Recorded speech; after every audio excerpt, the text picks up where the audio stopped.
Percocets. Molly. Percocets. That's the only explanation for the story that I'm about to tell you, and for how crazy this nigga looks.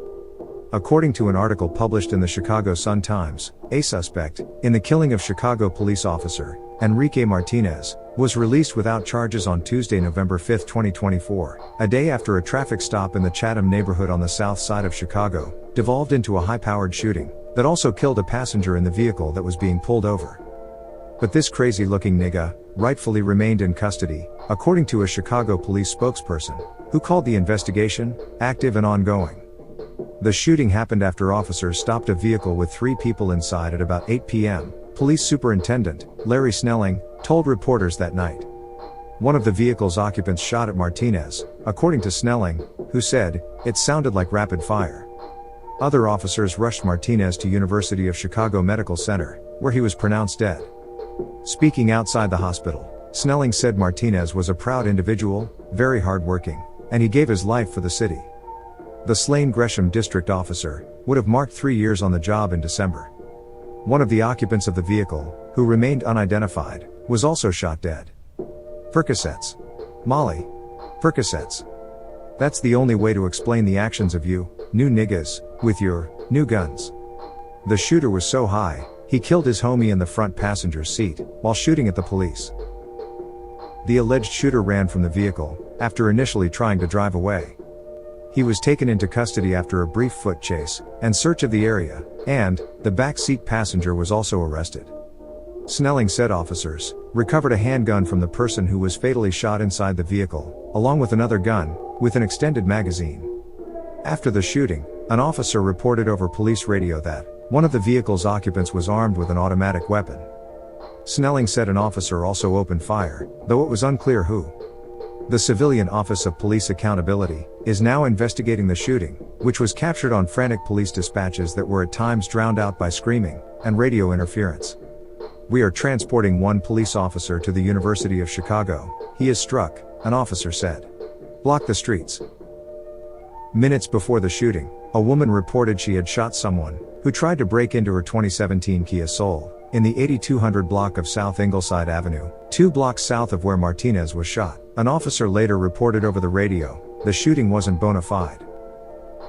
The woman told the Sun-Times she falsely reported a shooting after 911 dispatchers explained a car break-in wouldn't warrant an immediate police response.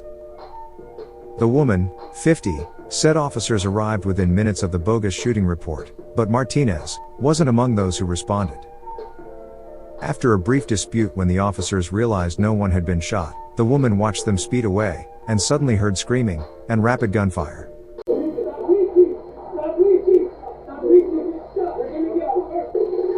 What is up with all of these new niggas, with their new guns, and their new drugs? What happened to drinking and beer and smoking a blunt? Please, smash that like button and subscribe, if you're not yet a part of the Cartoon News Network family, and agree that something is wrong with all of these new niggas, with their new guns, and their new drugs. Darius McMillian, 23, from Harvey, faces felony charges of first-degree murder for killing Officer Enrique Martinez and his homie. McMillian also faces felony counts of attempted murder of a police officer, burglary, possession of a machine gun and possession of a gun as a felon. McMillian had been placed on electronic monitoring in Will County. But earlier this week, Snelling said the tracking device had been cut off and police were investigating. A spokesperson for the Will County State's Attorney's Office said prosecutors are cooperating with the state's Pretrial Services Office and Chicago Police.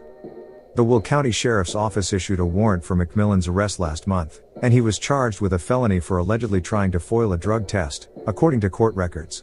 At the time, McMillian was already facing felony cannabis charges. Chicago police arrested him October 11 on the warrant, and he was later turned over to Will County authorities, court records show. After he was released on electronic monitoring in the new case, Will County prosecutors sought to have him detained pending trial on the cannabis charges. That case was continued on October 28. McMillian previously pleaded guilty to a felony charge of shooting into a vehicle in May 2021, court records show.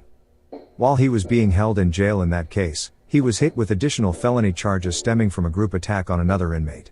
He pleaded guilty to a battery charge that was reduced from a felony to a misdemeanor on the same day as his other plea deal.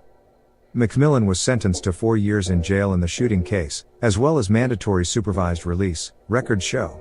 He had already served 728 days, and he was only given fines and forced to pay court costs, in the other case stemming from the jail fight. Darius McMillian is about to Harlem Shake his way through withdrawal for a while like, did he, before realizing that he threw his life away. Personally, I blame Darian's 5th grade teacher who had, Tyrone Biggums, give his elementary school class a speech about drugs. I started doing drugs when I was little, just like you, Coach.